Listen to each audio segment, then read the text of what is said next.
Hello, welcome everyone to the Fashion and Luxury Goods Investment Conference organized by the Startup Club. Can you hear me all right?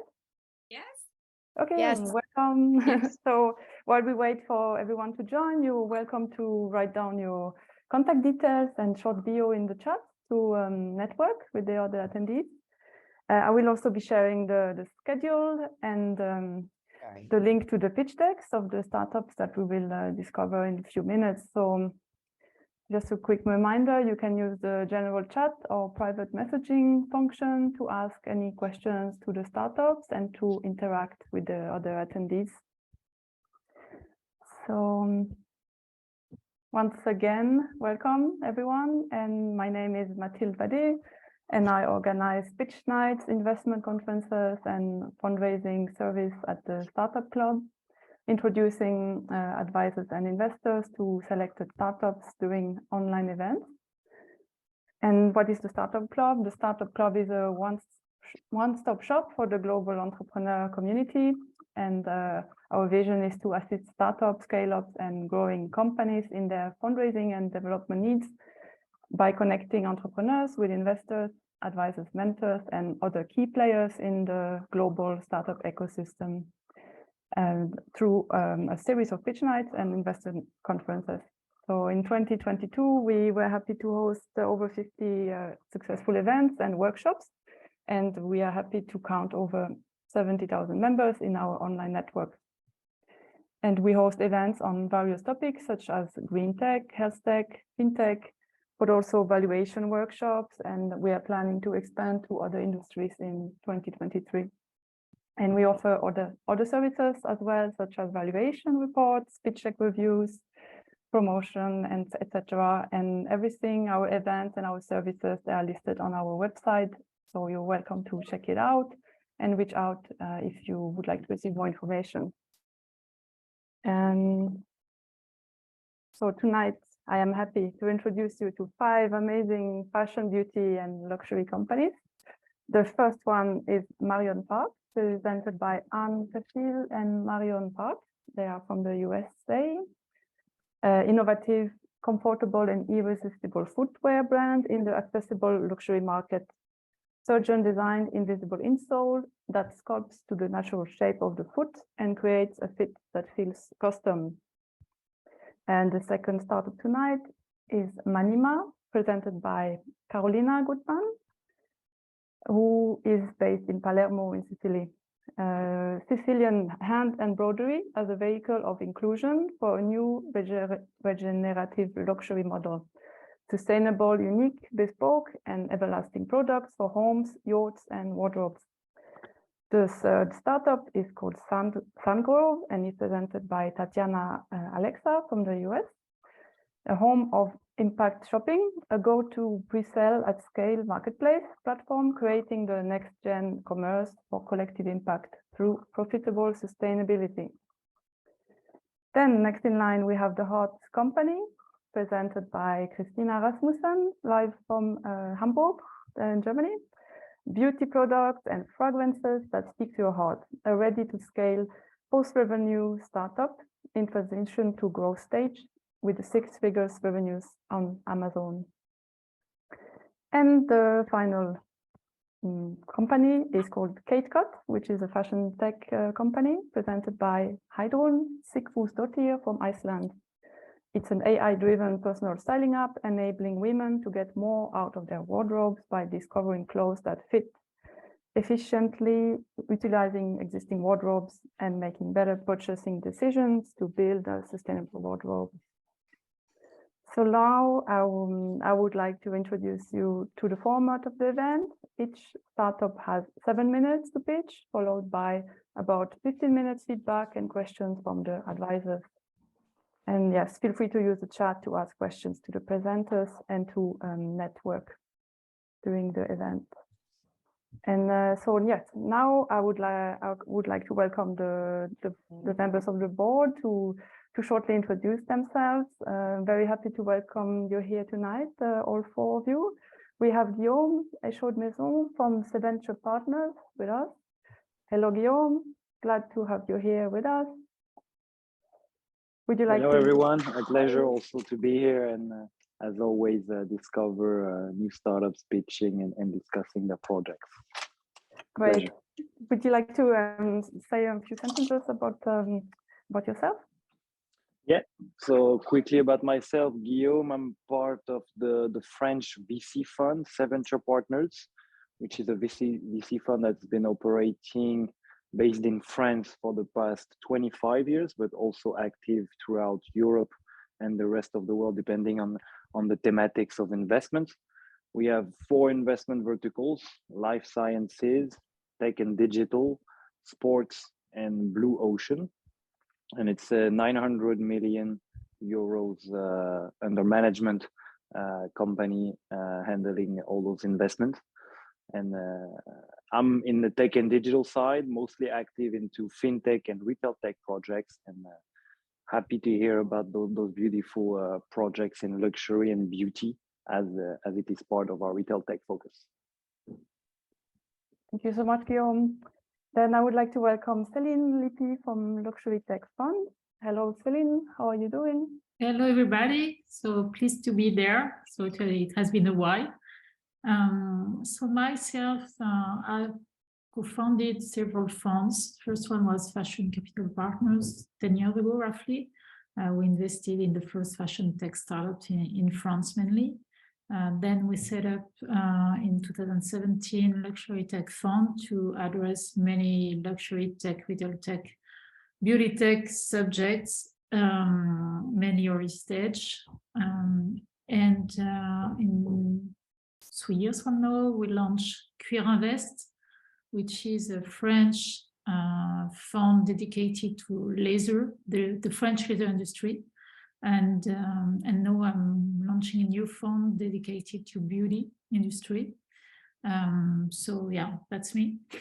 So really focusing on that, and of course, especially in Europe, but not only. Thank you so much, Céline. Great to have you here. And then I would like to welcome Alfredo Rubio Ramirez from Farfetch. Hi, Alfredo. Are you here already? Yeah, I'm here. Yeah, Hi. great. Hi. Could you introduce yourself, please? Yeah, so I'm Alfredo. I'm an innovation principal at Farfetch. I lead the immersive experiences, digital fashion, and Web3 strategies for the group. Previously, before Farfetch, I also worked on my own startup. I did that for 7 years, and prior to that, I did some consultancy for luxury brands for 8 years. So I worked for LVMH, Stella McCartney, and Burberry. Thank you so much, Alfredo. Great to have you here. And then I would like to introduce you to the 4th board member, who is Deborah Langley from Lyra Ventures. Deborah is calling us from New Zealand, I think. Yes, good morning from New Zealand, where it is Good 6 morning. a.m. Oh, wow. So early Good for morning. me, but great to be here. Yes, Deborah Langley. I'm a venture partner with Lyra Ventures, which is a Singapore-based fund, but we invest globally in commerce and tech solutions that are really reinventing our relationship with fashion and retail. Typically, we invest at Series A, sometimes pre-A, so a little bit later stage than some of the companies presenting here, but always happy to learn about up-and-coming innovation. Thank you very much, Deborah. Thank you all for the introduction. So now we can, without further delay, we can start with the first pitch. So I would like to give the floor to Marion Parke and Cashill with the company Marion Parke. So hello, Marion and Anne. Happy to have you here. Can you? Hi, good morning. Hello, good morning. You can now share your screen and start the pitch. Great. Well, thank you very much for having us. Anne and I are sitting across the table from one another. She's going to share her screen. We've developed a shortened version of our complete deck. For anyone who's already looked at the full deck, we shortened it up so we could hit the 7-minute target. So I'll get started. My name is Marion Parke, and I am a surgically trained podiatrist. To simplify that, I'm a foot and ankle surgeon. I've always loved fashion and was really frustrated with the way that the women's shoes that I loved the most fit and felt. And I started to realize that perhaps I had the unique combination of knowing the anatomy and the biomechanics of the foot and ankle, plus having just a certain viewpoint on fashion and really loving design. So I felt I perhaps had the unique skill set to bring those two worlds together in an elevated way on the luxury level. So certainly many brands, small and large, have tried to bring these two worlds together. From my standpoint, they were really missing the mark on the fashion level of things, and certainly on the luxury level of things. They just weren't my taste, so to speak. So what I did was I developed an insole. It's actually twice patented. We have 2 utility patents, and it is permanently applied to all of our shoes. And if you want to go to the first slide, it's not showing. The cover slide is showing. Okay. Move the slides forward. See, it's still on the cover slide. I don't know if you want to technical difficulties. It's probably the presentation mode that's been activated and not the right window. Oh yeah, if you want to try to do the projector. You can keep talking and I'll see if I can figure it out. Okay, so in short, that was sort of the high level reason for being and why I started the business. We shipped our very first season in 2016, and we up until the pandemic in 2020, we were growing at about a rate of 50% year over year.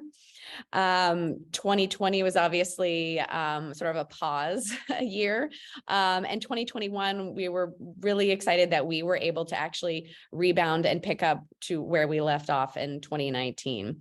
So in 2022 we are still looking at double-digit growth. Oh great, and so it looks like it's on perfect. So that was what that first slide summarized in essence. And we are happy for any investor who's seriously interested. We can share obviously a deeper and broader understanding of what our growth looks like. We're happy to share that if you're interested. Here is a look at the insole. Oh, and there we go. So here we've taken photos of the insole outside of a shoe. So when you see our collection and product in real life, I did put the website in the chat for anyone who would like to go take a look at our website. This insole, basically we've taken the traditional insole that has been used for Italian footwear production for decades, and ultimately turned it into an orthotic. So if you look closely at the insole, it's got a sculpting and contouring. It follows the natural curvature of the bottom of the foot or the plantar aspect of the foot. We use a medical grade material that no one else in the world is using. I am familiar with it from my practice because it was developed for amputees. It has the same properties as the naturally occurring soft tissue on the bottom of the foot. So it's been important for amputees because if any of you all have friends or family members who are amputees, their surgical site really needs to mold to their prosthetic. And what we've ultimately done is taken that material and put it in a shoe. So the shoe almost feels like an extension of the body.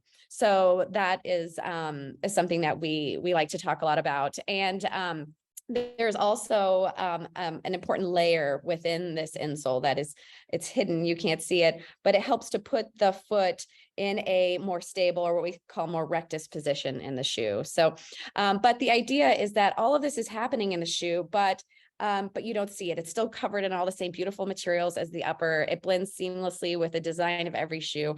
And we spend a tremendous amount of time making sure that that happens. We feel that our customer is looking for comfort. Certainly in this post-pandemic world, comfort has taken on a new meaning. I think in the past, a lot of the idea of comfort in a shoe sort of had a negative connotation, but now it seems the luxury customer is demanding that. So that is the short version of the insole, and I will turn things over to our president, Ann Cashill, to speak to the remaining slides, our market position and growth strategy. Great. Do you want to turn on your microphone? I'm sorry to interrupt. I'll mute mine. Oh, use mine. Okay, sure. I'll let you do it here. Oh, you've got it. Great. Hi, everyone. Mathilde, can you tell us how much time we have left? So I know Just, how to calibrate. A minute and a half. I'm sorry, I can't hear you, Mathilde. Can you hear me now? Okay. About a minute and a half. A minute and a half. Okay. All right. This just describes how we've created our unique white space within the footwear marketplace. Obviously, there are designer stakeholder brands like Christian Louboutin, Jimmy Choo, Manolo Blahnik that are very well known within the industry. And then there are the other brands that are comfort brands. But as you can see, our unique white space is that there are no brands that are offering Italian-made luxury designer, fashion-forward, comfortable footwear. And this also just describes our price point. If any of you are luxury shoe shoppers, you'll know that in today's world, luxury shoes are anywhere upward of $700, $800, $900. So we believe that this is a sweet spot. And this just describes our consumer segmentation. We believe that our target demographic is between the ages of 35 and 55. She's someone who clearly knows and seeks out luxury, but she also doesn't want to compromise on comfort. We feel like this customer, even more so post-pandemic, is where her mindset is at. This is just a slide that demonstrates kind of where we've been. So the brand was launched in 2016. We survived and thrived during COVID, and actually really saw the business start to turn back on in the spring of 2021. And we've been seeing double-digit growth year over year since 2021 and before. So, and we're really excited about our growth in direct-to-consumer and also our placement in Nordstrom's, Bloomingdale's, Neiman Marcus, and I'm missing one, Saks. So we'll be launching in Saks and Nordstrom's this spring. This just says looking ahead. It shows that we are going to be profitable in 2023. And then you can see how we extend our view on both sales and EBITDA. Our capital raise is for $2 million. And this just shows how we plan to utilize those resources. As you can see, a large part of our need comes from working capital in just making, we have a large product inventory that we need to build ahead of selling. So a large part of what we need is money and funding for our inventory. We also obviously need to expand our top of the funnel, and we need to do more marketing. So those are the primary buckets where we see the spend. This just shows a little bit of where we've been seen, and we've been a favored footwear of Dr. Jill Biden, the First Lady. We're very happy to almost on a monthly basis, if not twice a month, have her wearing our shoes. It's been great for our business. And also just speaking to our pump business has been our #1 selling shoe. And we're really working on creating a foundation for our collection through establishing a base of foundational styles. And I think that is it. Did I get through everything in time, Mathilde? It's fine. It's good. Thank you so much for the great pitch. So yes, so now we can move to the Q&A with the boards for about like 15 minutes. So I was gonna propose this order: Guillaume, Celine, Deborah, and then Alfredo. And we can keep this order for the next 5 pitches. So Guillaume, would you like to start? Yes, thank you, Mathilde. So thank you for the presentation. Very, very interesting topic. Small tech issue is not a problem. First question would be on the patent that you've been working on or already filed. What kind of geography is it covering so far? So the patent is actually, both patents are fully granted. So we have them, so we're beyond just the filing stage. Okay. And we have coverage within the United States. Okay. Okay, good. I might have two other questions. If that's good, Mathilde, you let me know if I need to free some time for the others. No, go ahead. Okay. Second question would be on the price range. So I understand it's quite a good positioning, that kind of mid-luxury and comfy positioning in the middle of what the market is offering today. Could you tell us about the size of the market demand in that scope? In what market, Guillaume? In the market you're trying to enter. So it's not typical luxury, because as you were saying, typical luxury shoes today are above $700, $800. You're more in the 500, which is kind of new for the comfy sector also. So it's kind of in the middle for you. Could you size this market you're tackling? Correct. There is a slide in our full deck where we have the total market size, and we have it broken down by North America, the addressable market, and we also have the global addressable market. If I could, I would like to, I think it might be complicated for me to toggle back to another deck. Well, if it's hard to change the slides, no worries. I think we all have the answers then in the full deck, but it was also to hear you a bit about that topic, but no worries. Could you tell us a bit more about the plan for communication and PR? I understood you wanted to be distributed in retail stores, but the communication on the brand, what is the vision here and what have you planned? Correct. One of the opportunities that we understand is our opportunity to build top of the funnel marketing. And so we are investing heavily in our digital marketing. And we have a digital agency out of Seattle that specializes in fashion startups.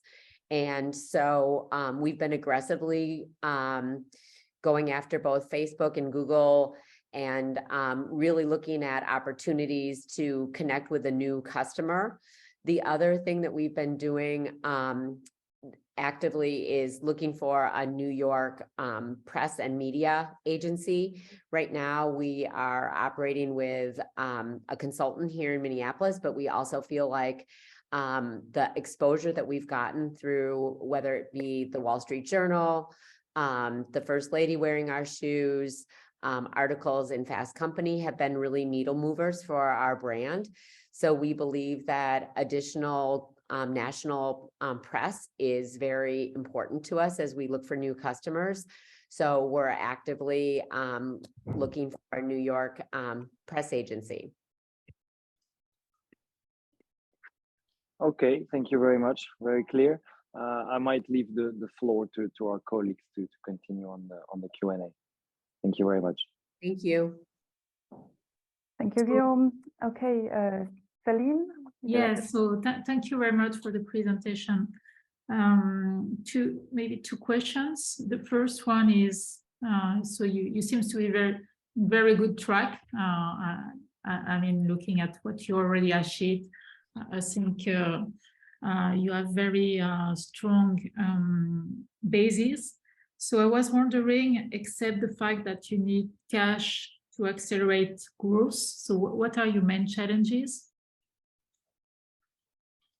If you you didn't talk about right now. The main challenges, I would say, is also being a very young and small team. Oftentimes we're challenged by just not having enough talent on the team on a regular basis. So that's one of our challenges. And then just managing resources. We have cash flow needs that are complicated just because we have to buy inventory so far in advance.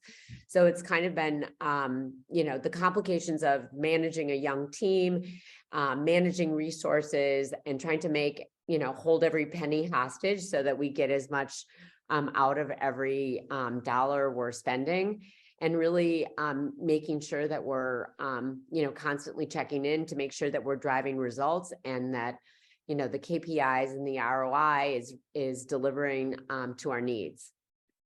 Okay, thanks. The other question is related to profitability. So in the past, profitability, so maybe two sub questions. Do you plan to integrate physical retail strategy? And what is your current gross margin, and what will be the gross margin in 2024 when you plan to be profitable? Yes, retail stores are not currently in our plans. We don't know that physical retail is what we need to invest in at this point. We would prefer to do shop in shops in one of our department store partners versus, and I'm sure you all have, many of you have seen what a Christian Louboutin shop in shop looks like in some of the US department stores, but that would definitely be a more efficient way for us to address retail footprint. Our gross margins have been impacted right now because of just inflationary situation in Italy. All of our products are sourced out of the Scandicci region of Italy. Due to the war in the Ukraine and rising utility costs, we've seen dramatic price increases coming out of our factories. So our gross margin has been impacted by this situation. So we are currently looking at sourcing in different regions. We're actively in conversation with factories in Brazil, also in Asia, and also in Portugal and Spain. So I think the question of what our forecasted gross margins will be in 2023 or 2024 are a little bit hard to forecast at this point, depending on what we decide to do with our sourcing strategies. But then if you decide to move the production, will it change your positioning, customer perception? Because I think I understood that the made in Italy was strong in your DNA. Correct. But there are quite a few brands today that are manufacturing outside of Italy. I don't know if you're familiar with a brand by the name of Alexander Berman, but his brand is sold on the designer floor of all of the department stores that I earlier mentioned, and he exclusively manufactures in Brazil. I think, I'm sure most of you know Tory Burch. She manufactures 100% of her product out of Brazil as well. I think you can find high quality manufacturing outside of Italy. Certainly it would be our full intent to maintain the quality of leather and the quality of manufacturing, and not sacrifice any of that through the change of sourcing. Okay. We are also looking regionally in Italy for other factories that might be more competitively priced as well. Okay, thank you very much. Mm-hmm. Thank you, Celine. And then now it's Deborah's turn. Thanks, Mathilde. Marion and Anne, that's a very compelling proposition. Congratulations. Just a couple of questions from me. Given the challenge and the cost of customer acquisition for any D2C brand, not just you, I wondered if you had considered licensing your technology to a non-competing brand, thus creating a secondary revenue stream that has a long tail for you. Is that something you would explore? Yes, it would be, and it is would be on our long-term roadmap. Okay, sounds good. I think that we've seen a number of D2C brands who have a unique technology or solution, ramp up that side of the house quite early because it supports their funding strategies. You know, people like investors like us like to see this kind of multiple revenue stream from a brand. And particularly, I think, actually speaking to Celine's point about the Made in Italy, maybe you lead with the science, because I was really taken with Marion's explanation about the applicability to amputees. So I think that's a very interesting positioning that no one else has. And I think the science of it is a really compelling proposition. My second question relates to, you said that the sole molds permanently to the shoe. So is there any resale opportunity since it kind of molds to the foot? Or is it recyclable or biodegradable? What do you see as the proposition there? I don't think the contouring and the moldability over time, if someone wears it, changes the shoe so much that it couldn't be sold later. Is that what you mean? Like that, Deborah, that if someone wore it and then wanted to resell it, it wouldn't fit the next person. I don't think it's so extreme that the next person wouldn't be able to wear it. So yes, I think there still is an opportunity for resale. Great, thank you. You're welcome. Thank you, Deborah. And now I would like to ask Alfredo for his feedback. Thanks so much. Thanks so much, Anne, for the presentation. I think I'm very impressed with what you guys have achieved so far. I think it's a great brand, but it's a very challenging market. I know Alexandre Birman from like early days when he started, well, when his dad started at ESO, and I know how far he's gone now, like with a big group. So I agree with your strategy of trying to find a good supplier in Brazil. I think is a great idea. There's a lot of very good quality factories there that can provide you with a cheaper product, like very competitive prices. One thing that I'm just like wondering, and there's just like a question for you both, is where is like a part of the comfort and the insoles that mold to your feet? What is for you? What is your key USP as a brand? I'm just like worried, not worried, but like I'm liking to find a connection on the design and something that differentiate you guys from, I don't know, like from Alexandre Birman, for example. Like what is your, what would you make you guys proud when you design a pair of shoes? So do you mean in terms of if we had a colored sole or a sparkling sole or some sort of brand indicator that made it clear that it was our brand? Is that what you mean? Yeah, I think that's both. So be like a brand icon and identity like that, like, I don't know, red sole, but also more on the design aspect. So like, what are you guys bringing that is different from a design standpoint?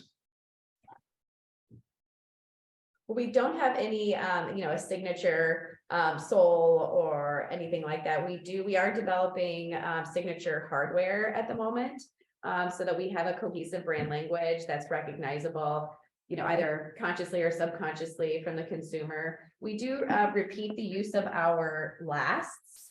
If anyone here is familiar with the footwear production process, the last is the plastic mold that moves down the production line. We have developed all original lasts because the insole necessitated that particular shape to accommodate the insole. So we do reuse lasts. So again, sort of whether it's conscious or subconscious, the consumer can start to recognize that a toe character or a heel shape to recognize, oh, I recognize that's a MARION Parke shoe.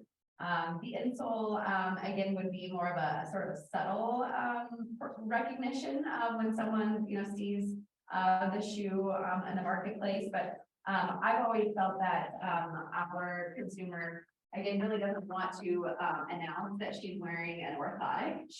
And really the purpose behind the brand was to develop something that was discreet. It's discreet comfort, it's discreet luxury. And so it all blends seamlessly with the rest of the shoe. So did that answer your question? Yeah, and yeah, absolutely. I think like my suggestion would be investing in an iconic piece that can be recognizable, and then they can create some elements that can be replicated throughout the collection. So I don't know, like if we get I don't know, J.W. Anderson's Loewe shoes, there's quite funky and funny. There's like a lot of elements there. And when people see a pair of shoes from him, they recognize straight away and they know there is a Loewe shoes. So I think like trying to understand some of those signals and applying them throughout the collection would be very interesting, as well as you guys trying to achieve a very high price point and a luxury customer, which is like all about signals, right? I think the product is very, very beautiful, and the brand is very nice. Alfredo, I just want to add to that, you know, from my background too, and working in some of the bigger luxury brands like Coach and Tiffany, we realized that there is an opportunity for us to define some brand codes that would be unique for our brand. And actually our designer, who is based in Italy, has worked for Gucci, also Valentino, and she's an Italian based designer, and she has a really good experience in doing this. And so one of the strategies that we have going forward is developing custom hardware that would also, to your point, be recognizable and, you know, have a consistent buckle detailing and other iconic detailing that would help our build our brand and help it be more recognizable. Sorry. Amazing. Yeah. And I just wanted to step back for a second because I was able to go back into and answer one of the questions, and I can't remember if it came from Guillaume, but today in 2021, the addressable luxury footwear marketplace was 8.8 billion, and an international luxury shoe footwear marketplace of 35.7 billion. So that's sort of the market size. We do know that there are some new numbers that are coming out for what we know the market size to be in 2023, and we're just waiting for those reports to come. So I hope that answers your question. Okay, thank you. Thank you all for your feedback and questions, and thank you for the pitch, Anne and Marion. You can share your company details and LinkedIn profiles in the chat if you want. And yes, so now, yes, thank you so much. And now we will move to the next presentation, which is Manima, presented by Carolina Guthmann from Palermo, Sicily. So welcome, Carolina. Hi, everybody. Hello, how are you doing? I am fine. I am I thought I had set my system preferences and it looked like sorry. So I'm trying to open up the presentation again. It was just sorry for that. Here it is. Okay. I have I'm very sorry. I think I have to quit and reopen. Let me see if I can share now. Okay. Yes, I am there. So, okay. So can you see my screen? Yes, yes. Okay, thank perfect. you. Thank you, everyone, for this opportunity to present Manima. And so I start with the name. Manima stands for Mani and Anima, which means hand and soul. And it was founded by my husband, Piero, who was a former TV anchorman for Italian public television. And by myself, I started my career in Procter & Gamble quite a while ago, and I worked in several multinational companies. And we wanted to create this brand with a desire of creating actually a new role model of regenerative luxury, much more than a brand, based on three key pillars: technology, female artisanship, and inclusivity and impact. So that was the beginning of this venture. Our guidance concept is kalos kai agathos, which is an ancient Greek motto and means that only what is good can also be beautiful. The problem that we tackle is female unemployment in Italy, which is extremely high. So we have 50% almost of national unemployment rate. We have 70% in Sicily, and Italy ranks 114th in terms of participation to economic development among OECD countries. So of course, we do not think that we can resolve this problem definitely, but we create an innovative model of widespread manufacturing to offer women, especially women without a formal education, access to dignifying work opportunities in transparent and fair conditions, making unique hand-embroidered lifestyle products for discerning global clientele. So we have created a model which allows women to work wherever they want to be. And we can manage the entire process end to end, from product development to production to commercialization and administration in a fully integrated platform. All our embroiderers and tailors are equipped with iPads, and by using a simple and intuitive application, they can communicate with the coordinators, with the headquarters. They can receive instructions, training, advice, and keep control of their delivery schedules, which makes Manima scalable and replicable everywhere and anywhere. So this is the solution. We position our products in a global luxury market, which, as you all know, is a multi-billion and constantly growing, resilient market. It already outpaced the pre-pandemic level.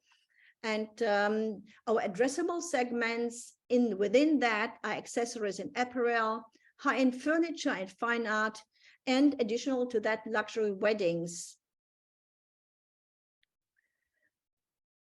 Among our competitors, there are both pure embroidery brands, as well as brands which do not do embroidered products, but have a similar purpose-driven brand.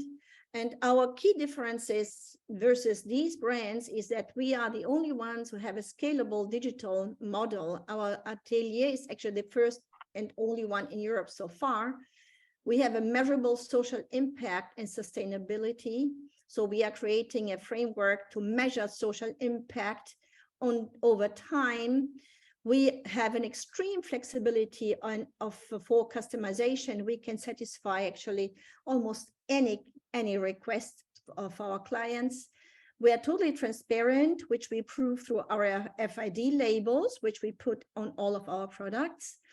We have collaborations with renowned artists to keep story going, to have new products, and to have very, very interesting and new products all time. And we have already very high-level business partners and private clients. Our product lines range are lifestyle products, so it's pretty broad product lines, from resort to home, from events to art capsules. We launched this year, so we made this year the first resort wear collection, which features a unique technique which only exists actually locally in Sicily, which is a specific art of pull thread embroidery, which no machine can make, and which is becoming actually our core identity for this brand. We also have home and gifting products. And on the bespoke side, we do special events. We have actually served already very important events like making a 40-meter tablecloth for a birthday and other things in the luxury market. And we have home and art collection collaborations and capsule collections, which we make, as I said, with artists. I'm going to talk about one of these soon.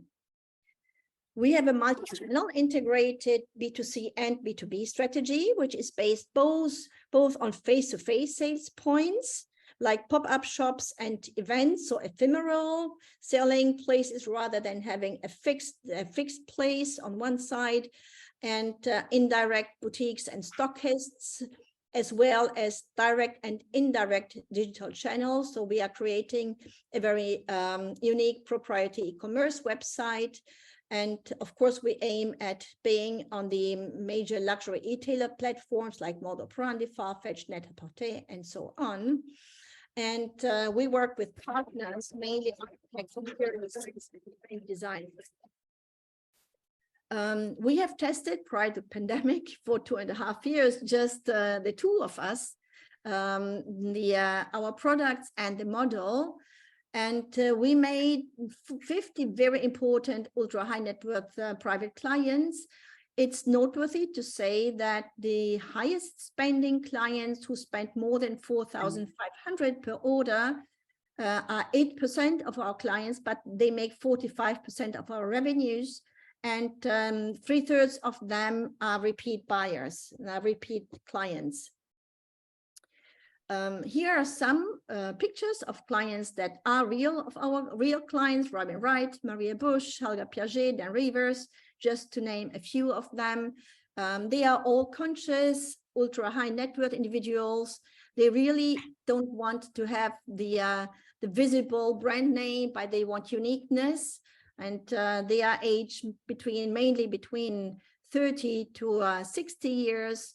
We have art collectors, philanthropists, C-level executives, and then, of course, as I said before, the wedding and event designers, decorators, architects, and exclusive luxury resorts and hotels. Among the B2B clients, I'd like just to note modus operandi. We had a first trunk show prior to the pandemic with our first evening capsule collections, and we were 3 times best of trunk show. And another client we have is Sugokui, among the 10 top wedding designers in the world. We have started this year a collaboration with Kazumi Yoshida. He's the creative director of the Creative South New York, currently working with Hermes, and he's designing an exclusive capsule collection of, for us. We are going to launch the first capsule of design, furniture, and accessories in April 2023. This year, we had some important achievements. We made the first resort collections, which we positioned immediately in 4 5-star hotels in Italy and Greece. We started the collaboration with Kazumi. We were featured on Vogue Ukraine. We were featured with a 2-page article in the special edition by the Rolls-Royce Club at the occasion of the Queen's Jubilee this year. And we had a successful trunk show in Houston, and we have the beta version in progress for the digital atelier to be tested as of January. And not to forget that we started the first training class for refugee women back this year, and we are going to start the next training class next year. Currently, we are seeking to complete our seed round, and the total that we are looking for is 650. We have already raised 367, out of which part came from public Italian funds from the Agency for Economic Development, and 100 from a private investor. We are still looking for 300K, which is actually not a lot, because we want to achieve some key milestones in 2023. And mainly we want to invest that into PR, marketing, and sales, which where we have almost invested nothing so far in terms of communication. And of course, also in the continuous development of technology and product development. In 2023, we are ready to launch our RFID labels as of January, so we only need to populate them with our data. We are working on a new website, which is going to be a highly engaging, interactive, and entertaining website. We are going to launch Kazumi. We aim at having 50 women in our atelier by September, and to achieve the B Corp certification by the end of the year. So this, and then we have, of course, other sales events on the other part. Our team is made of Piero, my husband, and myself, and of a group of international, highly experienced collaborators and advisors. And I think that's it. Thank you. Thank you so much. Very, very nice speech, Carolina. Thank you. So now we can move to the Q&A. Guillaume, would you like to start? Yes, with pleasure. So first of all, thank you very much, Carolina, for your presentation and all those details. And congratulations on this great cause and engagement that you have made for the company and all those women that have an expertise and might be seeking for a job and activity. So great cause. First question would be, of course, as you're talking about workers that you source and have as employees in your different ateliers, how can you make sure, as you are scaling the company and having more and more women working there, to maintain a certain level of quality with them working on different projects, maybe sourcing them internationally?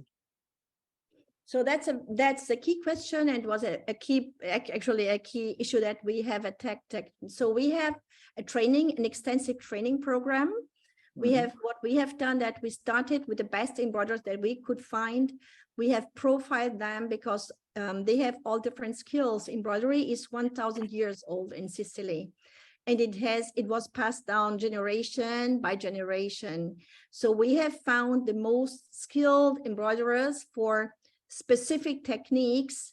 And what we have started doing already 2 years ago is to start training the other embroiderers to achieve exactly the same standard level that we need everybody to have.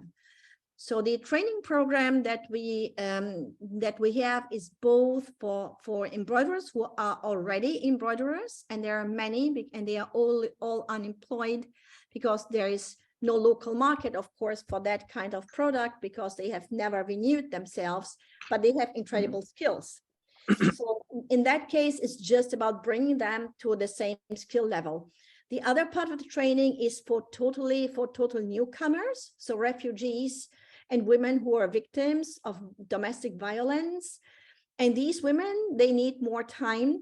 What we do is that we teach them only one specific technique for a while until they are perfectly capable to replicate and to do that exactly the way we need that. And step by step, then they are taught to learn more things. But we do a very concrete, pragmatic approach to teach them only what can give them in a time frame of 3 to 6 months already some work that can be paid. So that is the great challenge that we have faced and that we will continue to face as we grow. Okay, thank you very much, Carolina. Great. My next questions are a bit subject to one that I need to ask to make sure I fully understand how you're operating the company. You have direct to consumers and embedded into retailers or in their shops ateliers that you can provide those services. Are the customers bringing some product and materials to you to then work and add embroidery, or is it something that you entirely own on your side and create the product to then deliver it to the customer? 90% it's entirely owned by us. So the customer comes and tells us, this is what I need. Give it a concrete example for a birthday in St. Bart. They said, we want a tablecloth 40 meters long and we want the cosmos embroidered on it. So we then design, we propose the fabrics, we propose the colors and all the materials, and we then we do the work. There are some cases where a client has a specific request of a specific material that they already have. And in that case, they... For instance, a wedding dress, maybe? Sorry? Carolina? Maybe, for instance, a wedding dress, that would be a type of product that they would already own and ask you to add some embroidery? Yeah, that is a possibility. We have not yet gone to the brides market, actually. We have been put in contact now with Brides for Good, and because we always seek to collaborate only with brands who have also a higher purpose, who are either sustainable or bring some social impact. So, but yes, wedding dresses, we could do anything someone wants to have on a wedding dress, because we can master any embroidery technique you can imagine, and we master many techniques which no machine in the world can make. Okay, Okay, perfect. Thank you very much. Maybe last question before leaving the floor to the others is what is needed to establish a new atelier in a new country, a new geography? What are the prerequisites? So first of all, the model, the whole digital suite needs to be fully implemented and smoothly running. Once that is done, what you need to do is, so the idea that I have to expand that into other geographies is that you always only use the local traditions that women have in a certain place. So we do not want to appropriate ourselves of other techniques, like the Sicilian technique remains in Sicily. The next country we would like to go to is Brazil. And in that case, what we need is to look at the local techniques to find the best who do that. And then we can deliver the full digital atelier. So the whole technology, the whole platform right away. And then it's about having, like we have here, a group of coordinators. We have a chief embroiderer, we have a chief tailor. So you need the best people who guide the program, and everything else is then done digitally.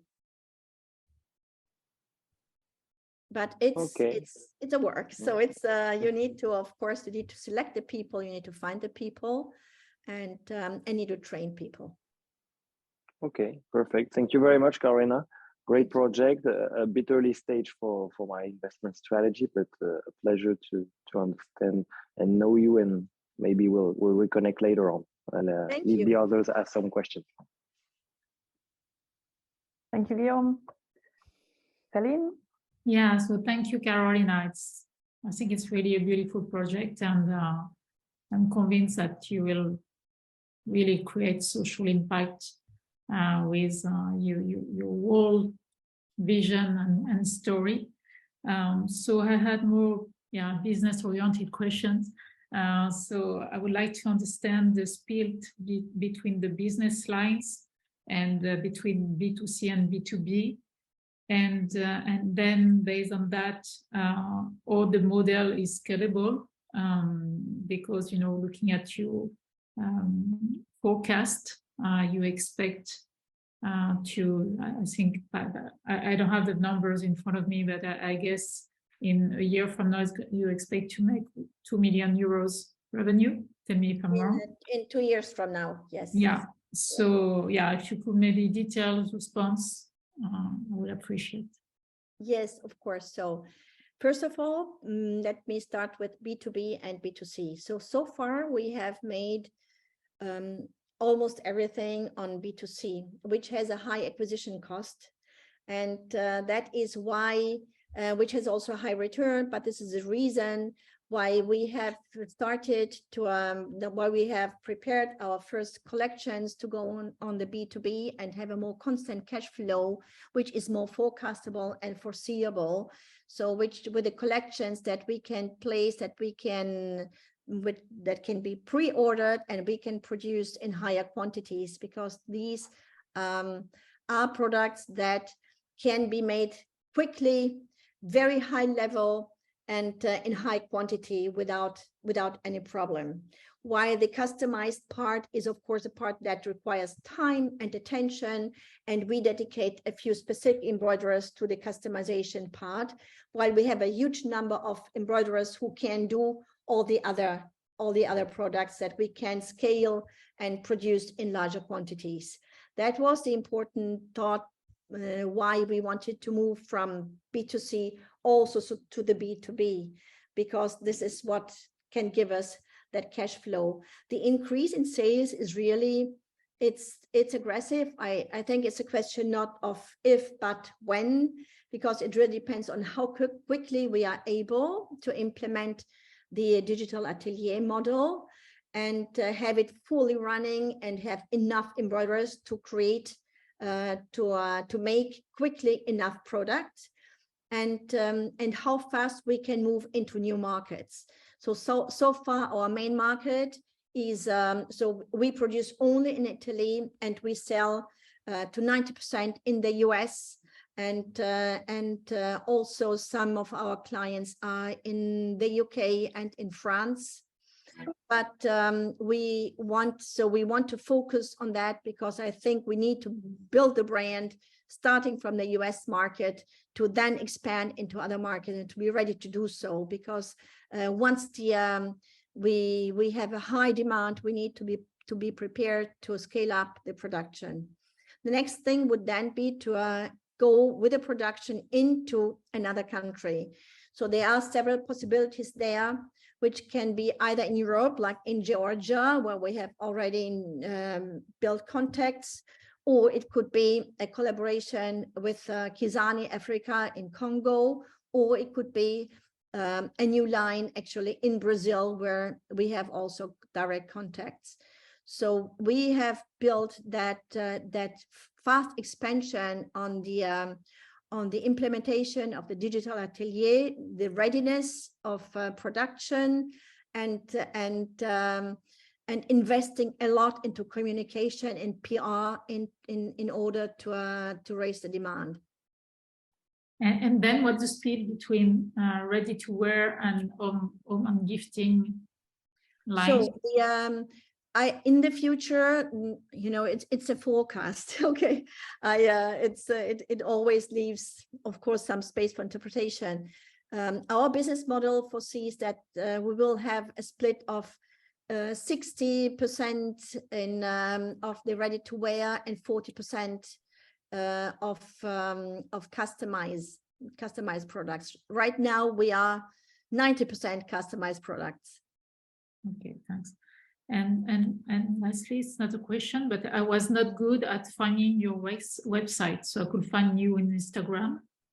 Yes, you can find us on Instagram. I will share the details. manimaworld.com. Manima World. Manima World. Okay, I didn't find it, but again, maybe I was not good at that. Manima World. Okay. Yeah, I should put it actually on the, I think it is on the context, Manima World. It's not on Instagram. It is on Instagram. No, there's a link to Vogue article. Oh, okay. So I need to, oh, sorry. I need to put it there. Okay. Yeah. I'll share it. I help like this. Yes. I will share this after the event, like with the contacts. Yes. So thank you very much, Carolina. Thank you. Thank you, Celine. And Deborah? Thank you so much, Carolina. That's such a fabulous proposition that you've built there. Just a couple of questions from me. The first is around the relative acquisition cost of a B2B customer versus a B2C customer. What are you looking at with each of those two different strategies? I'm looking with the cost of B2B clients. I'm looking at a lower cost of acquisition and I know that I have a lower margin, but it has a much lower cost of acquisition. My cost of acquisition for our B2C clients is pretty high because it requires mostly a direct presence, and people need to see and touch the products. When they see it, they fall totally in love with it. They really go crazy for it. And once they have started using it, they want to repeat. So I have really several clients who come back constantly and want new things and ask me for new collections. So but the very first acquisition of a direct client is expensive. And it requires our physical presence, either in ephemeral shops, so in pop-up stores, in shops, and also in specific trunk shows and events in luxury resorts, for instance, and that is expensive, but it's very effective. It's much easier, of course, to acquire B2B clients, specifically if we go through partners like architects, interior designers, wedding planners and wedding designers, because that is something which you can really address through different platforms, also like Jour and in other ways. So it's easier for sure. Thank you. And my second question is, you're really going to end up owning the artisan embroidery market. And I was thinking, what's next? I mean, there are so many groups of women artisan makers around the world who are doing other things. Is there a roadmap that will take you into other areas, other crafts or other capabilities? Yes, that is absolutely the intention. So I think that embroidery was the ideal way to start, because embroidery is typical female in Italy, not in other countries, but it is here. And it has a social component to it. It's highly therapeutic, and it's actually something that creates a strong community. But we know that there are many needs around the world, and we could actually give our model to governments, to institutions, and we could actually even just sell the model in a box, you know, and make it available to others. Also, I envision to create a platform from this, which puts all kinds of luxury artisans, you know, who make porcelains, like a Japanese a group of people who can make ceramic, and a group in India, in Brazil, you know, with all kinds of different artisanships at the highest level. And that thus we can offer clients a really possibility to completely personalize, customize their products, and get access to people around the world that they usually would not have direct access to. That's fabulous. Actually, I love your idea of licensing out your digital framework, because then that can be custom to each geolocation. Wonderful. Yes. I wish you all the best. Thank you. Thank you. Thank you, Deborah. Alfredo? Well, thanks so much. Yeah, congratulations, Caroline. It's very amazing to see everything that you achieved. I'm very, very proud to see what you guys are doing in this project. One thing that I'm just curious about is how are you, what's your remuneration model for those women? How are you rewarding them for their work, and how are you also empowering them to I think like the main point is, how can you retain this talent after you train, and how can you sustain that in long term? So and yeah, so I think I'm just curious to understand how you paying them and fostering this relationship with these women. Let me start with the remuneration model. That was one of the most complicated things to resolve. And we got actually the help of the mentors of the Italian Agency of Economic Development to develop new contract models for these women, so that they have a contract for domicile work. So they work at home, but they have a contract at the same time that gives them the minimum requirements, social requirements, even if they are self-entrepreneurs. As we pay them, so we establish the time that is needed for specific pieces. We create a very transparent list, which we share with the women, and then we discuss with them the payment, and we pay them the fair amount that they need to get for that. And this is just made transparent to everyone, so everyone can see that. We also tell them, we explain to women how much we charge, what we do with the costs of our goods.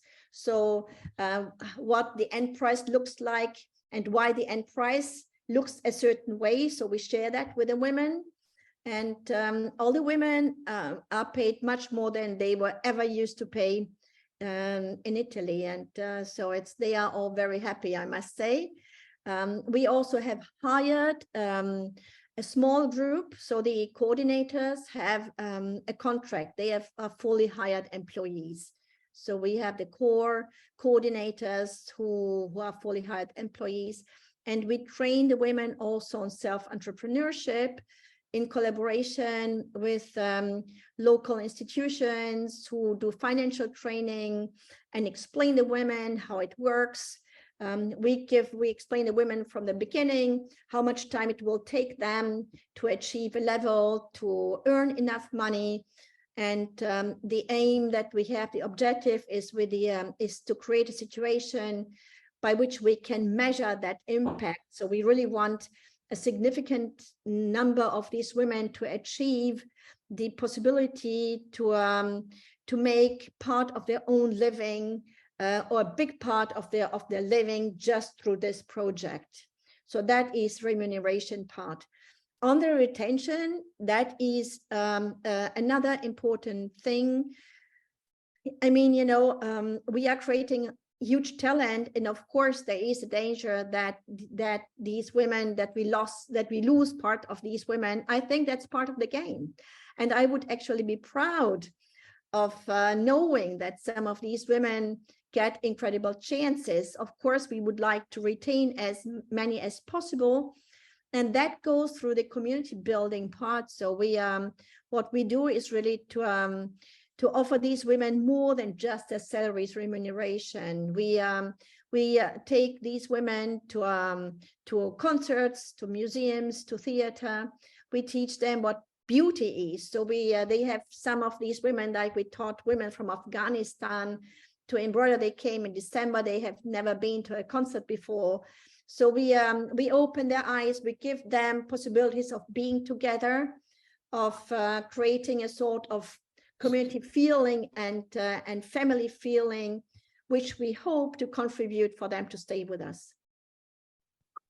Amazing. Thanks so much. Another question that I have is, I think just echoing what Deborah said, is that when I think you're doing a lot of like brilliant things, and that's it's very good, but could mess up things as well. So I think you're trying to do your B2B business, you're doing your B2C business, you're creating a platform, you're training these women. So my point is, with all this huge movement from the luxury conglomerates of acquiring high specialized workforces and like embroidery or the leather suppliers, don't you see a good potential for you to become one of become one, like a very specialized supplier for, I don't know, I saw that on your presentation that you're already working with one of the designers that are doing collaborations with Hermes. So is there a thing that you considered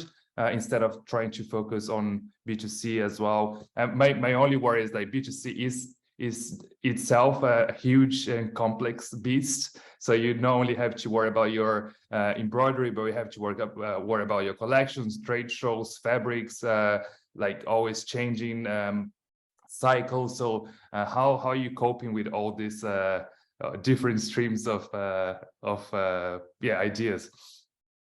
So yeah, okay. So it's really it is complex what we are managing. Of course, we do not say no to collaborations, but the thing is that all of these very big brands, they want to have as cheap labor as possible.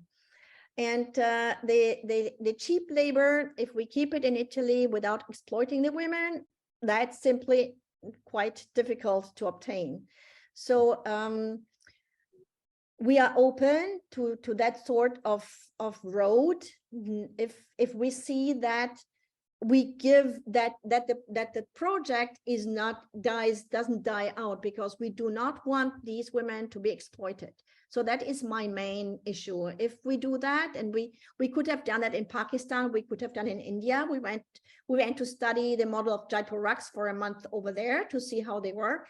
They offered us to train 1,000 embroiderers and to do it right away. We said, this is not what we are looking at. I really want to do something in Italy, and I want to do something for women who have no access to the labor market. If we collaborate with Dior or with some of these brands, actually, Maria Grazia Chiuri came to see our things, and she loves them. And she gave us some very good advice, actually. And she said,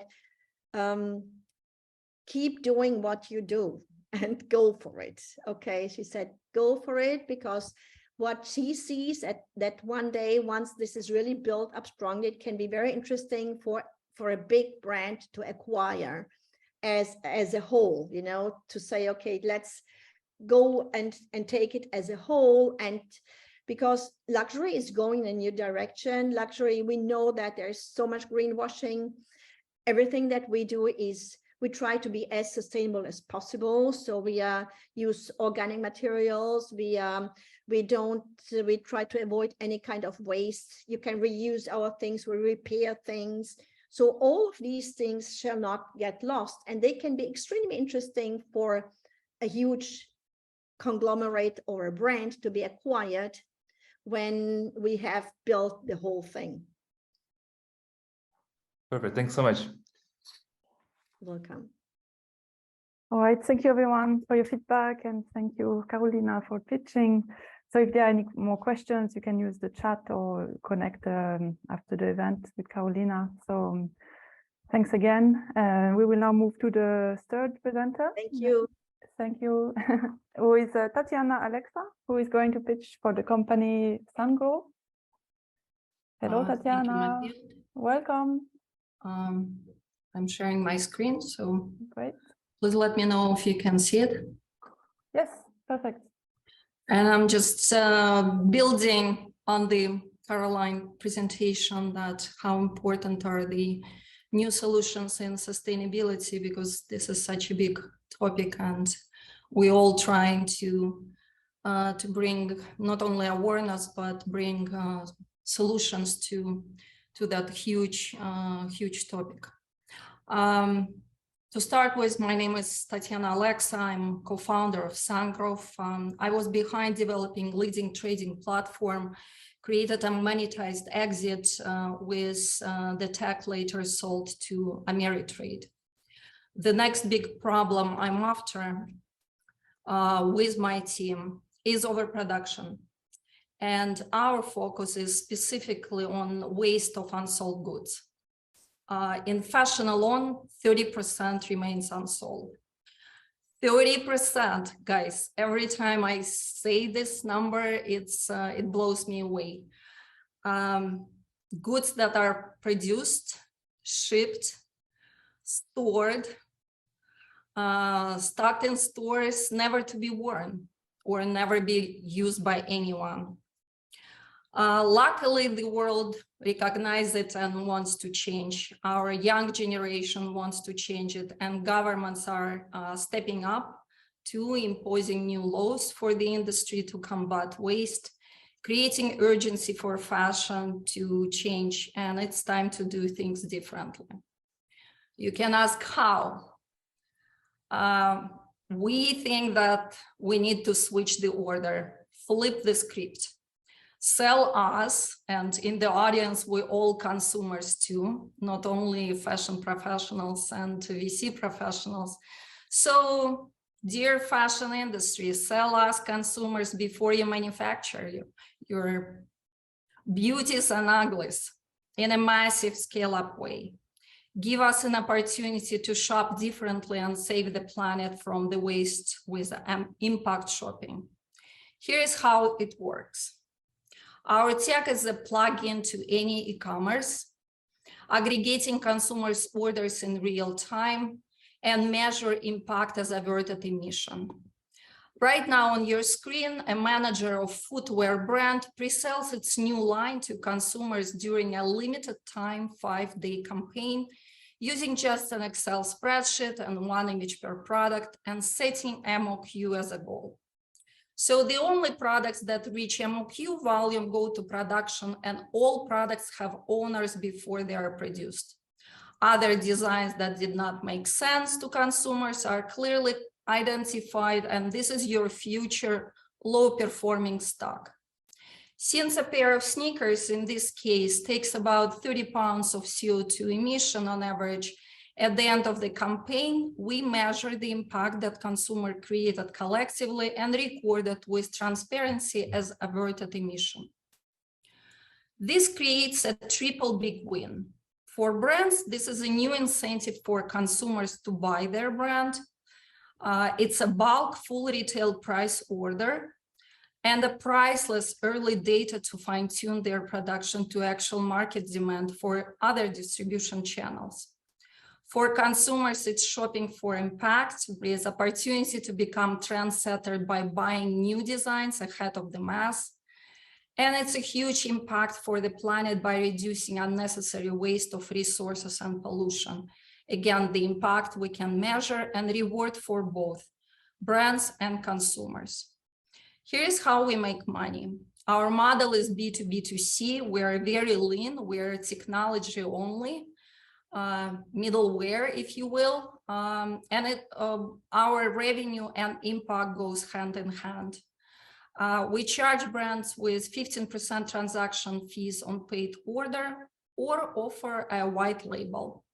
Adoption by 15 brands next year with 3 seasonal collections, pushing to production only 10% of presented new goods, leads to 1 million revenue and over 11 kilotons of averted CO2 emission. Our initial focus is on US consumer market, targeting Gen Z and millennials who purchase 80% of its apparel online and overwhelmingly demand more sustainable practices. We are signing now channel partners, aiming to bring both brands and consumers together. Already on board is just one, the consortium behind Barcodes, and some prominent sustainability-focused communities like Good On You that rates sustainability and is backed by Emma Watson. They alone have over 1 million active users who we aim to convert to impact shoppers. After our first test run this September with 8 sustainable brands, some biggest brands are interested in our technology and looking for new ways to woo the young generation of conscious consumers. We offer them a new big marketing story in sustainability by just simply embedding our e-commerce, our tech into their e-commerce. As you may see, we are a group of people who are not satisfied with status quo. Our team has monetized exits and supreme expertise in major disruptive companies, but most of all, we're people-driven to create impact and having blast by doing it. As a recognition of that effort, we were among top 10 innovation in sustainability as a business category by SBC Fashion Tech Milan. We're also backed by Ideaship VC, a subsidiary of Panasonic. It's a fund that invested in developing our IT and patent portfolio. We're patent pending in the US. And our road to success is an adoption on our on-demand shopping tech by hundreds of brands. Easy, no integration needed, just plug and play, while we hold on to our proprietary backend. Right now, we are warming for our seed round, kicking it off in January, and it's an opportunity to opt in early. We are specifically looking for investors in impact, e-commerce, and retail portfolios. The bottom line, with on-demand impact shopping tech that reduces human impact on the environment by preventing unsold goods at any brand, retailer, e-commerce, we can do fierce financial returns and, yes, save the planet. Thank you. Thank you very much, Tatiana. Great pitch. Thank you. Thank you. Guillaume, would you like to start? Yes, with pleasure. Thank you very much, Tatiana, for the pitch. Really interesting, and it's definitely a need that you're offering to the, definitely an answer for a need in the fashion industry regarding the impact that they have in this industry. So great project. One question first is, how would brands be able to set up something similar on their own website, rather than they have a dedicated web page that you provide them? First of all, it's not a dedicated page. We can work as a frame within any existing brand e-commerce. We totally understand that for a bigger brand, they will not come anywhere. They want to stay where they are, and we will be behind the scenes. So it's their own interfaces that we work with through APIs. The other part of your question, what prevents that brand to see our presentation and to do something on their own, right? And to answer to that, we are holding on back end the impact that consumers create. And every time when they see impact shopping, they are reassured that their score and impact grows. So it doesn't matter at what luxury brand they shop, they know that their score in sustainability grows as well, according to the impact that they are making.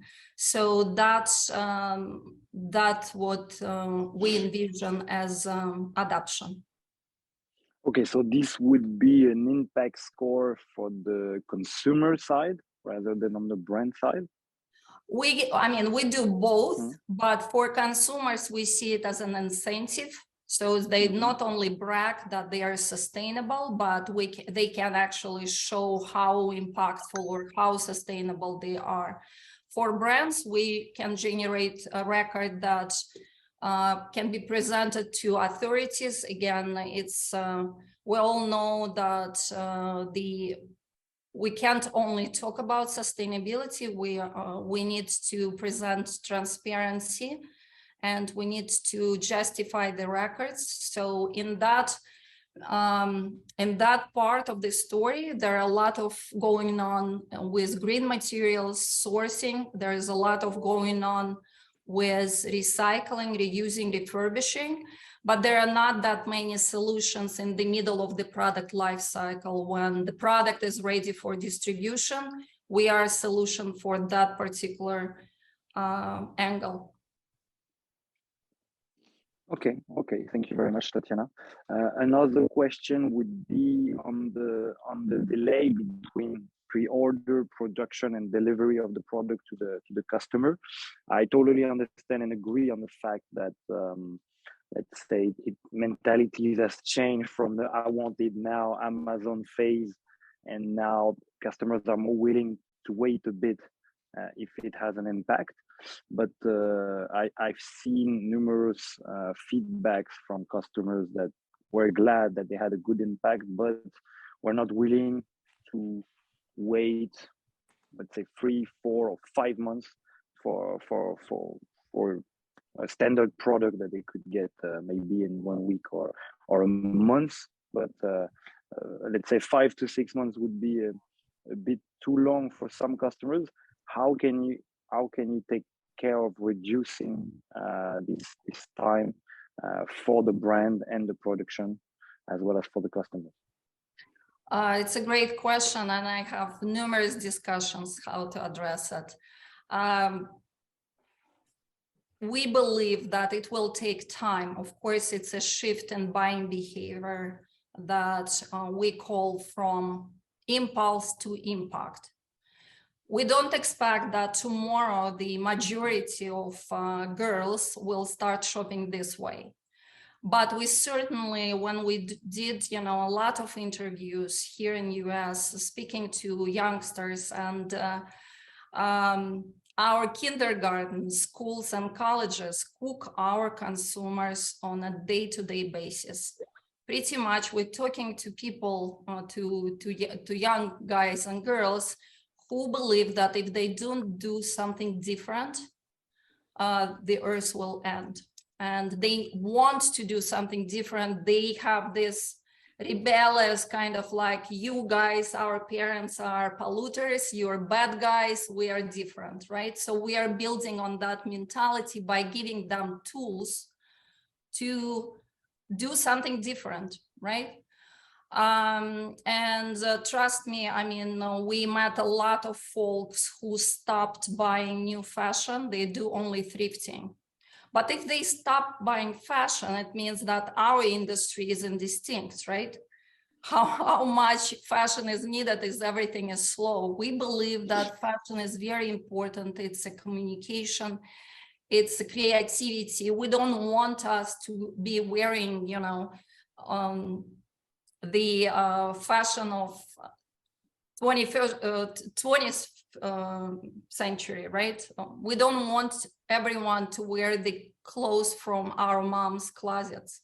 So we need to come up with a solution so new fashion can be sustainable and can still have that benefit that this is your image, you communicate to the world who you are. So the low-hanging fruit is, of course, the people who already in sustainability, brands and consumers, because we don't need to plead sustainability to them. They are looking for a solution.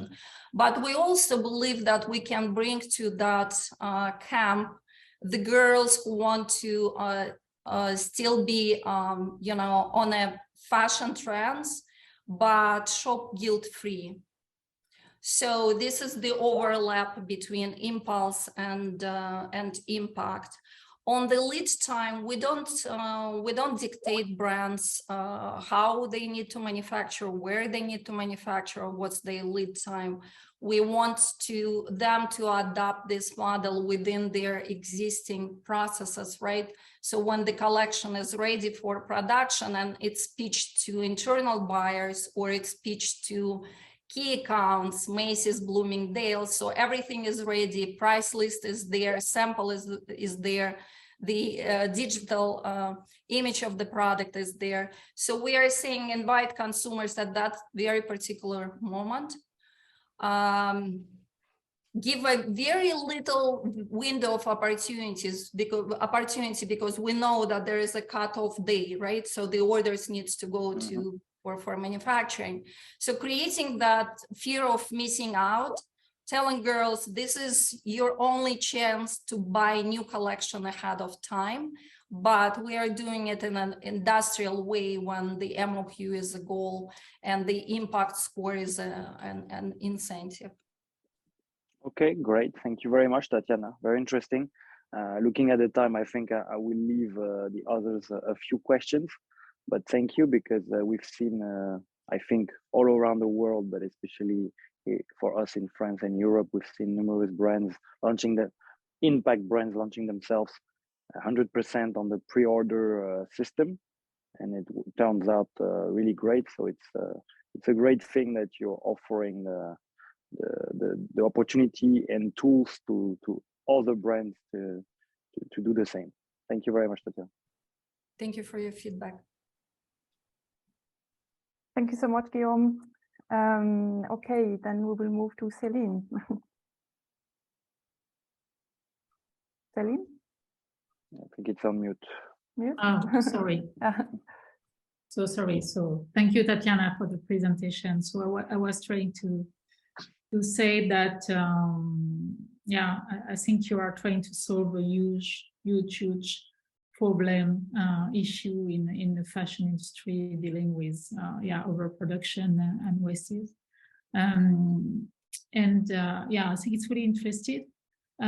I would like to make sure I perfectly understood your model, and especially on the slide 9.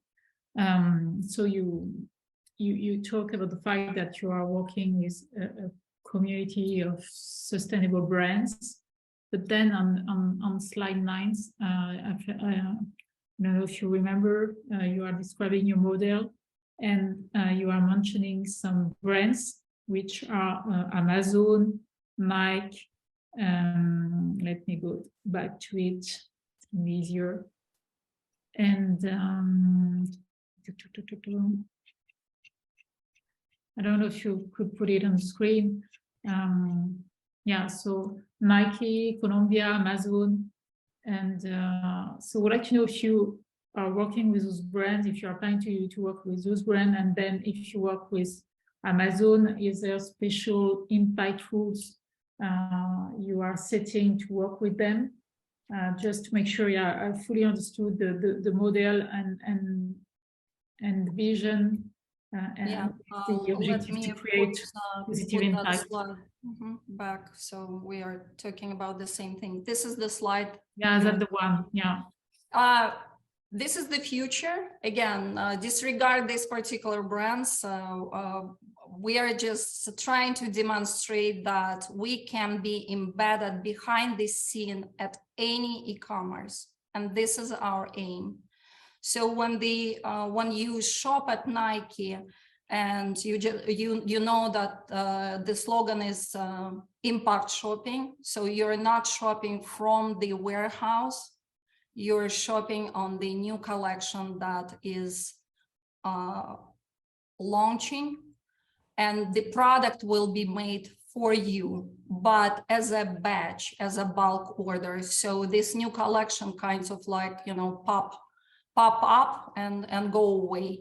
And we demonstrated that we can also do it on our own platform. And so we heard today, for example, the brand pitch that they need money to actually create an inventory.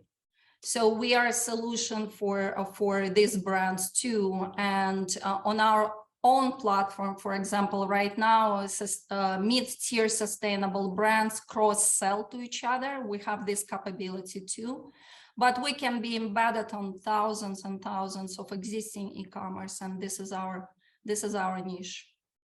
And then, does it mean that you will forbid fast fashion, especially if you work with Amazon? Because at the end of the process, you are proposing an impact score. Then, or will you measure it? Within the batch that would have been produced, if you shop as an impact shopper, only the items that were bought collectively and reached the MOQ, only that part of the supposed line would be produced. So you are reassured that you are buying zero waste within that batch. We're trying not to dictate brands to cancel some designs, but as we show them the data, we aim that they can see that clearly bottom of the list at the end of the campaign didn't make sense to consumers. So this is your early indication that these designs doesn't make sense, cancel it please, but it's up to the brand to act on it. What is in our power is within this bulk order that we are producing, every piece has an owner. Okay, well, because you were mentioning when Guillaume asked his questions that you can't have you can't make any pressure on the brands on where they will manufacture the products, but then it means that this impact scoring is really focusing on the fact that you will avoid waste, and today you are not taking care of the rest of the value chain, I would say, from what the products are made of, where they are produced. And then is it something you are planning to integrate? Absolutely. We are not working on sustainability alone. We are part of ecosystem. For example, when we work with Good On You, we only work with brands that are rated as good and great. So only the who already doing a lot in all that different, parts of sustainability, green materials, labor, social, no animal testing, and so on and so forth that Good On You rates. So we focused on those brands.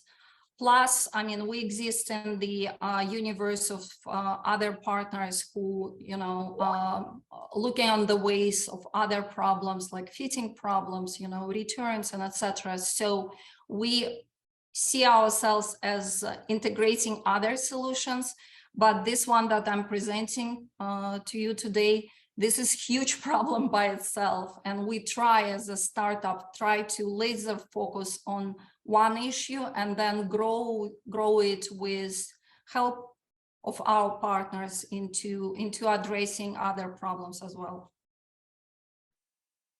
Okay, so I think it's clearer. Thank you very much, and please, keep me informed of, the progress of the project. Absolutely, thank you. Thank you very much, Celine. Deborah. Thank you, Tatiana. Very interesting. I just wanted to pick up on what Celine was saying, because one of the things that we find is that the people impact is often not measured in some of these impact scores. And I know you just said, well, you're going to rely on partners, but is there some way, or have you considered some way to kind of give some kind of even a macro indication of people impact in your particular score? Yes, in our case, people impact is actually your own individual action, right? For example, we all recycle. Do we measure it? No, we don't. With impact shopping, if we change our behavior and start shopping as a more mature audience, we all have closets, we all have something to wear. But if you want a coat for next winter, for example, in spring, you know that you want something new. So instead of going to shop to your local store and buy a coat that was discounted from prior collection, you have an opportunity to buy a future collection and buy it before production. So at that time, your score as an impactful person, as an impact shopper, will grow as a part of this collective movement. We can measure. Okay, understood. That makes sense. But I was actually referring to the labor in the factories, the actual social impact piece of it. This is on our partners, as I already mentioned. Good on You rates the brands we work with on that regard, and we rely on Good on You for that, for them scoring brands on the labor. Okay, so that's incorporated into your impact Yes. score. Okay, got it. Okay, separate question. Can you tell me more about the white label solution? I'm assuming this is a SaaS solution versus a transaction fee. Yes, we transaction fees are for mid-tier brands, for bigger brands who have a lot of audience. Yes, we can offer white label when we are totally behind the scene, and it's a little fine print powered by SANGROVE for impact shopping. So absolutely, right. We are. This is what we consider and offer to the big brands that we now in talks. So looking, I mean, I'm assuming you've modeled that looking, 12, 24 months out. Do you have a sense of where you're going to prioritize the effort on the mid-tier brands or more the enterprise white label solution? We are pushing both. Our next event will be in February, coinciding with New York Fashion Week. We call it Impact Shopping Week. And it will be for sustainable brands in premium segment, because we believe that we might make more sense to the brands where there is a new design coming. But we're also in a continuous talk with bigger brands, and we know that for them it's a B2B sale and it will take time. But we're in those discussions, and hopefully we'll close those contracts in 2023. Great, thank you. That's all from me, Mathilde. Thanks. Thank you so much. And then we have Alfredo. Oh, thanks, Mathilde. I'll be very brief. Yes, brief. Yes. I just have two questions. One is how you looking to mitigate the returns risk. So you're opening for pre-orders, but we know there on e-commerce the return rates are around 18%. How are you measuring that, and how are you planning to mitigate that? We're working with brands that are in D2C, so they have a capability to ship and handle returns. So again, as a young company, we're trying to solve one problem at a time. So we're trying to address unsold good first, and also integrating third-party solutions for fitting, to mitigate the returns too. But we rely on third-party solutions for fitting and returns. Cool. And on your on your methodology to measure impact. How are you doing that if you're not controlling the supply chain, or you don't have access to the design specs, or like trimmings, buttons, logistics? How are you looking to create this scale as well? The brands that we are working already know how much emission, how much carbon footprint each product creates. So at the time when they upload the product for pre-sale, this is the part of the equation, and we're working with the numbers that are supplied by the brands. If the brand is only thinking how to measure it, again, we have partners who can help them to calculate the carbon footprint of their product. Cool. Basically, so mainly you're working, your API is only to create the ability of pre-orders, right? Because you're working on the size and fit returns with third parties, and on the impact as well with another third party. So basically, it's the API for pre-orders. It's API for pre-orders and measure impacts on back end. We are Web3, so we are on a blockchain, recording every time you shop this way and creating your identity there. So again, it's a transparent record. Every time you shop in a different shop with impact shopping, your score will grow. And of course, I will be happy to give you more details about our proprietary solution. Yeah, I love that. Yeah, thank you. Me too. Thank you. Okay, thank you, everyone. All right, we have one more pitch tonight. This time it's a presenter from Iceland. It's Heiðrún Sigfúsdóttir, who is going to present us Catecut. So hello, Heiðrún. Hi, thank you. Hello, how are you? Can you hear me? Yes, very well. You can share a screen. Great. I can see it. You can see my screen. Okay, fantastic. So I will start. So my name is Heiðrún, and I'm thrilled to introduce you to Catecut, our bold, fun, and exciting startup. Kate will be live early in 2023. It's a chic personal AI stylist. Kate loves to help women shine with her style, finding an outfit that fits and flatters. Kate is the result of research and development work with our professional stylists who have been training Kate how to stylize for years. And how often have you heard, I have a wardrobe full of clothing, but still nothing to wear? So not surprisingly, studies have shown that women often lack information on what clothing to wear and use less than 50% of clothing in their wardrobes. And 30 to 40% of online fashion purchases are typically returned.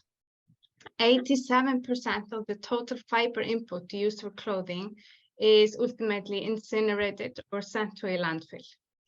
Up to 70% of returns are due to poor fit or style, and up to 57% of companies want to pursue initiatives to help customers get their style right the first time.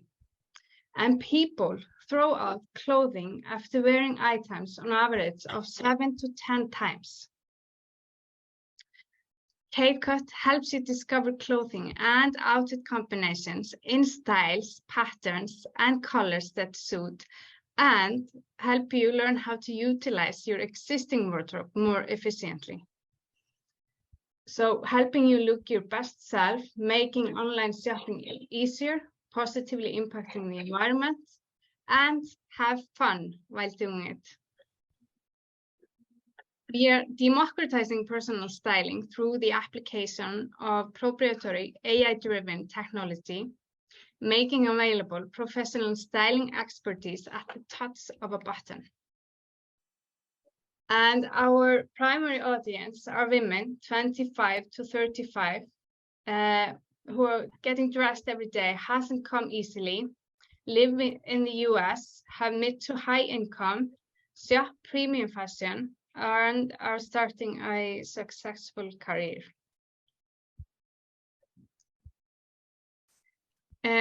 We participated in Startup Reykjavík, an accelerator in 2019. We received a grant from the Technology Development Fund, RUNNIS, in 2020. And we received a grant now recently. So in total, around $300,000, which is also a great recognition for our technology and novelty. We beta launched our website in 2021 for testing and feedback. We have made contracts with around hundreds of brands. We implemented AI algorithm this year, and we have attracted around 1,000 beta users. We partnered with a digital agency to maximize user experience, and we are partnering now with GoTo to enable our customers to choose more sustainable products. We use a freemium model, and our platform is free to use for anyone requiring a daily dose of style recommendations for the body type. So we will make money through commission credits and a subscription plan. It's the only AI stylist that provides comprehensive analysis to find the right clothes for you based on analysis of body attributes, color, and style, and enables you to build your capsule wardrobe with existing clothes. So majority of the comparators are analyzing your style. And just to show you a little bit here is that we are, for our B2C customers, it's a freemium platform.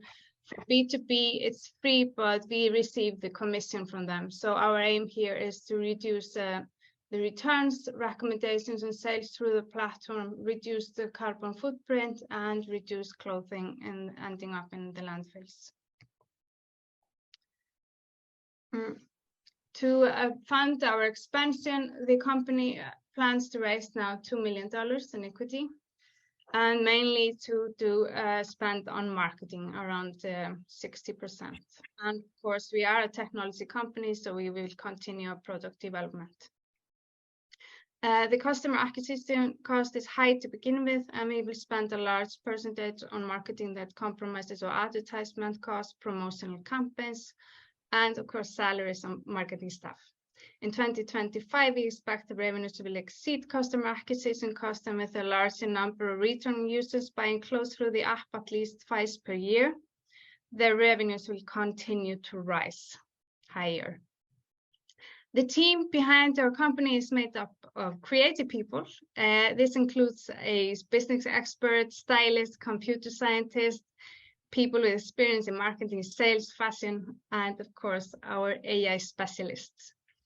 Our team is currently creating an app leveraging our prior experience developing and running the service as a website. So here is a sneak peek of our upcoming app. Oh.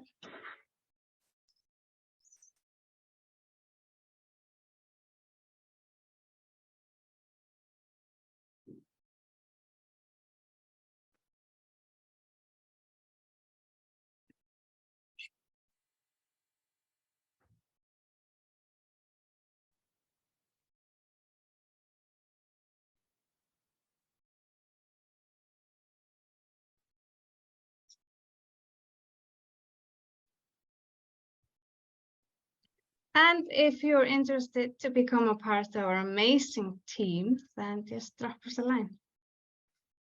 Thank you. Thank you so much, Heiðrún. All right, I wanted to ask Deborah, if you still have time, would you like to ask your questions now? Yes, sure. Thank you. Apologies, everybody. I have another meeting I need to move on to, but just really wanted to understand about the tech stack and what the roadmap over the next 12 months looks like as you build the data set. Yeah, okay. So now we are pivoting into an app. So we have all the technology behind it is ready. So we are launching now an MVP with the product that we already built in the last 2 years. And then we are actually building on that is helping you use your existing clothes more efficiently.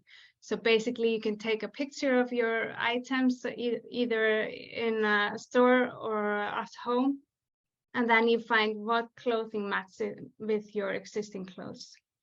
And also we have a color analysis, and we are now in collaboration with another company to integrate that into the app, so we can actually identify the colors in the clothing, so we can bring you the right color tones as well. Okay. Yeah, but of course, marketing, we now received a grant for marketing and for building the infrastructure for our marketing approach in the US market, and that's our focus as well.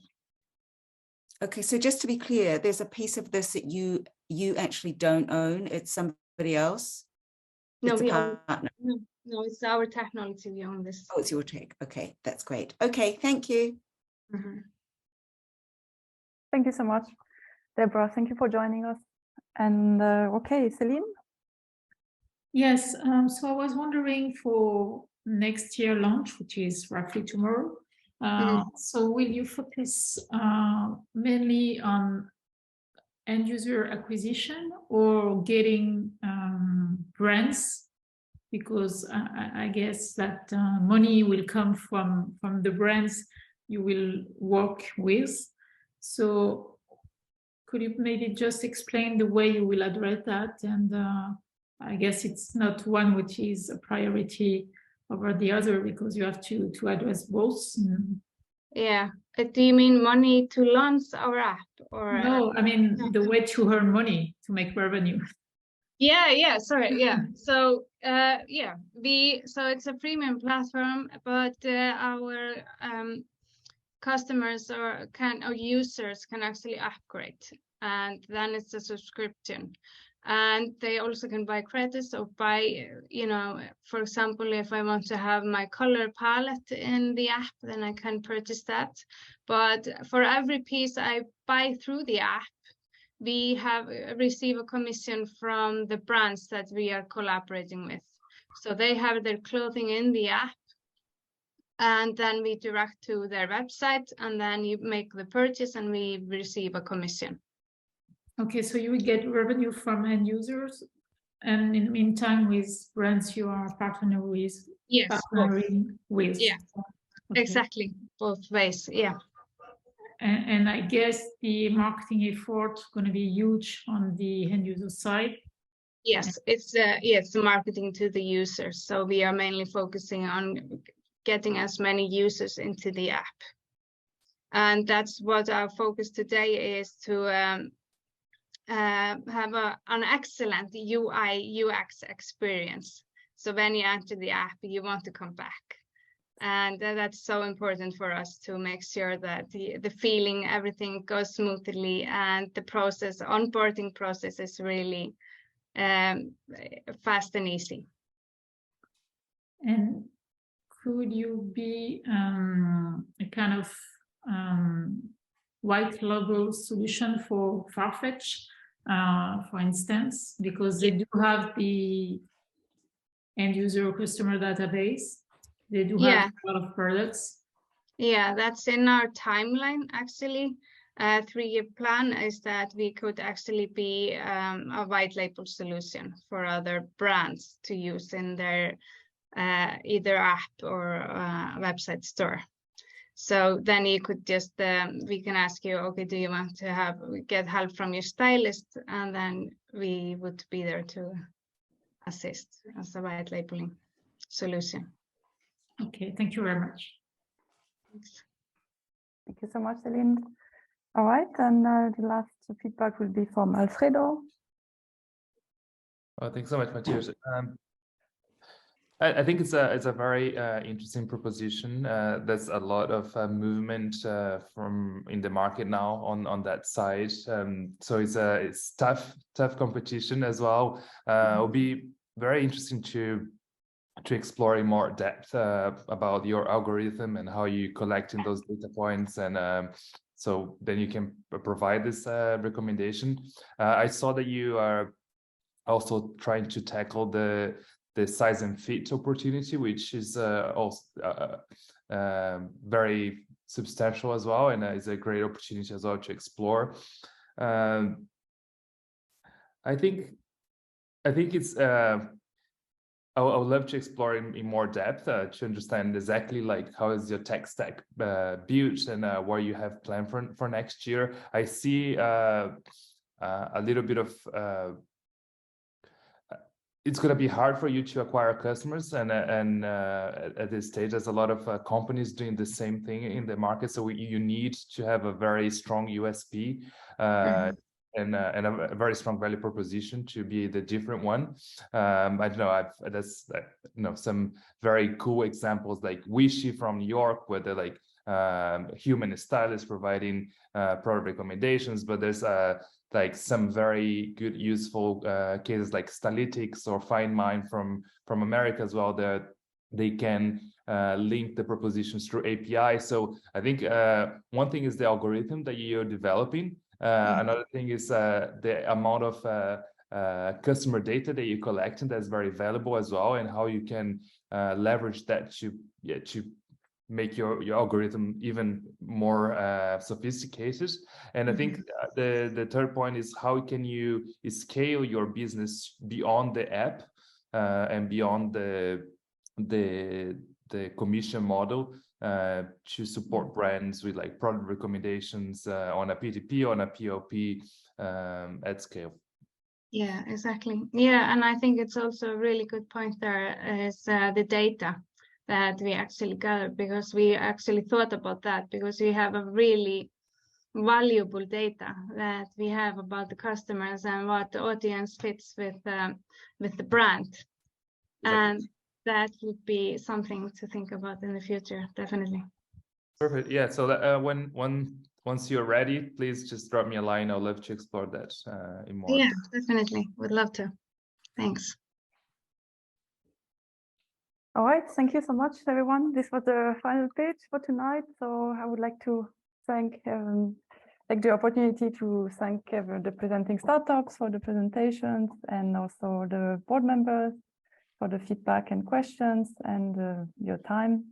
And so now just like short table of if you have some last comments or remarks about the event or about the presentations.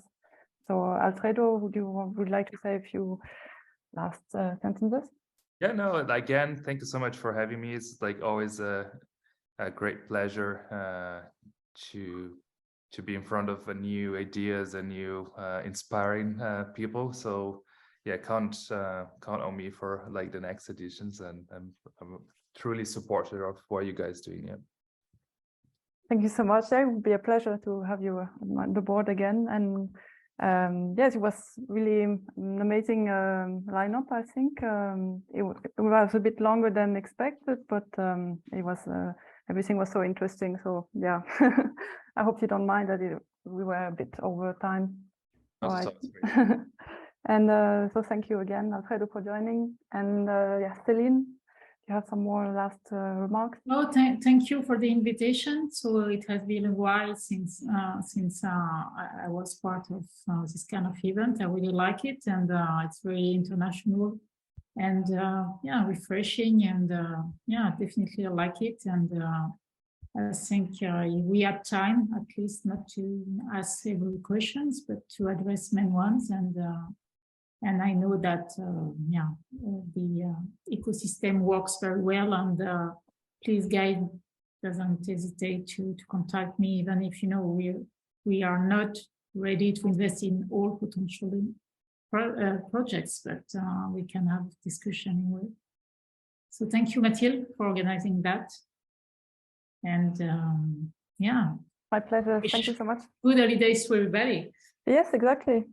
Christmas next week, apparently.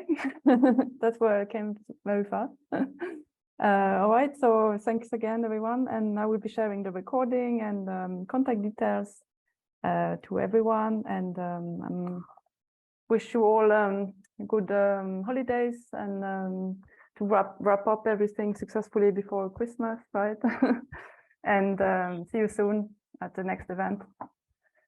All right. Bye-bye. Bye, everyone. Thank you for your kindness, everyone. Thank you. Bye. Bye. Bye.